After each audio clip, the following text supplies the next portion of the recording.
ဘောလုံးချင်းညီကို Raider အားလုံးပဲမင်္ဂလာပါ Cristiano Ronaldo fan အားလုံးပဲမင်္ဂလာပါအခုဆိုရင်ကျွန်တော်တို့ချေရတဲ့ကိုကြီး Cristiano Ronaldo ရဲ့2026 World Cup ကသူ့ရဲ့နောက်ဆုံးကစားသမားဘဝကွာဖလားပြိုင်ပွဲဖြစ်ပြီးတော့ဒီပြိုင်ပွဲမှာကျွန်တော်တို့ Ronaldo fan အားလုံးလည်းကွာဖလားကြီးကင်မြောက်ဖို့အများကြီးမျှော်လင့်ထားပြီးတော့တကယ်ကိုပဲအရန်မျှော်လင့်တဲ့ကမ္ဘာဖလားပေါ့ကျွန်တော်တို့ Ronaldo fan တွေ Portuguese fan တွေအားလုံးပဲတကယ်ကိုပဲတိုင်းတာတစ်ခုတည်းမျှော်လင့်ထားပြီးတော့လက်ရှိကျွန်တော်တို့ Portuguese တင်းအနေနဲ့ဒီယာကွန်ကိုနဲ့ပွဲပြီးမှာကစားပုံကတော်တော်လေးတဲ့ဆိုးရတဲ့အနေအထားနဲ့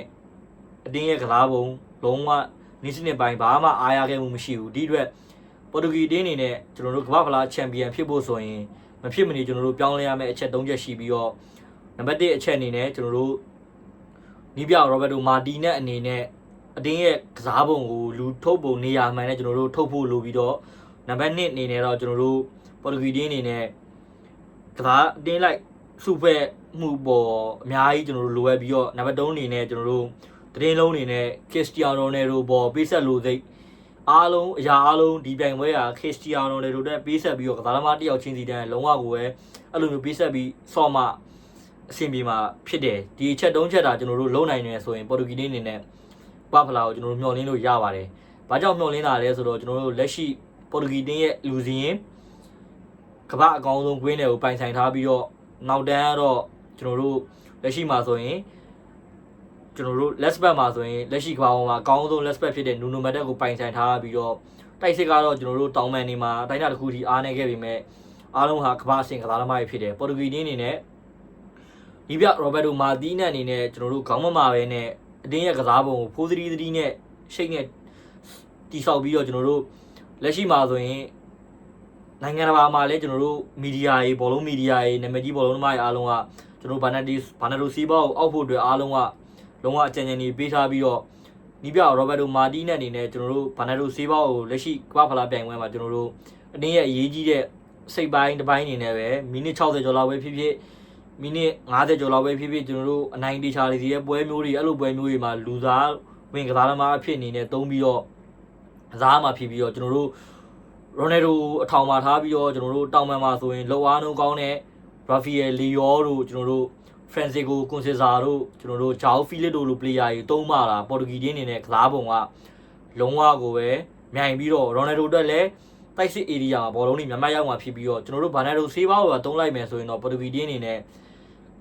ဘောလုံးကကျွန်တော်တို့ကွင်းလယ်မှာအိုင်ပြီးတော့တိုက်စစ်ကိုဘောလုံးရောက်ဖို့ကကျွန်တော်တို့ Petronato တောင်ပန်တစ်ခုကပဲမျှော်လင့်လို့ရမှာဖြစ်ပြီးတော့အဲ့ဒီပြိုင်ပွဲတင်းနေရလဲကျွန်တော်တို့ဒီကစားဝက်ကိုရိပ်မိပြီးတော့အဲ့တောင်ပန်တစ်ဖက်ကိုပဲပိတ်လိုက်ပြီးတော့ဘောလုံးတွေကကျွန်တော်တို့ကွင်းလယ်မှာအို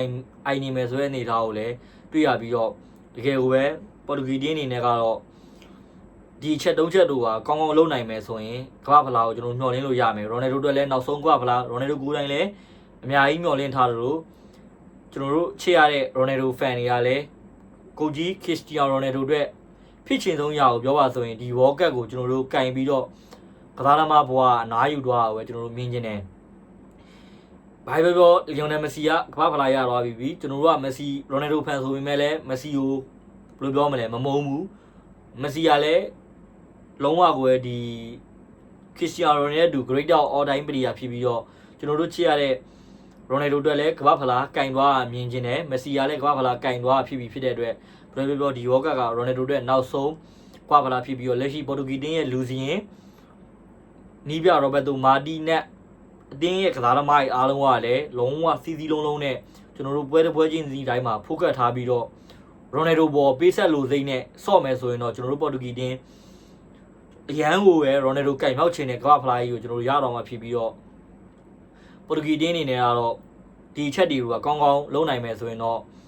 တကယ်ကိုပဲကျွန်တော်တို့ Ronaldo တက်ကတော့နောက်ဆုံးကမ္ဘာဖလားမှာအများကြီးမျှော်လင့်လို့ရမှာဖြစ်ပြီးတော့ညီကိုတို့ရဲ့အမြင်လေးတွေလည်း comment မှာဝင်ရောက်ဆွေးနွေးသွားလို့ရပါတယ်ကျေးဇူးအများကြီးတင်ပါတယ်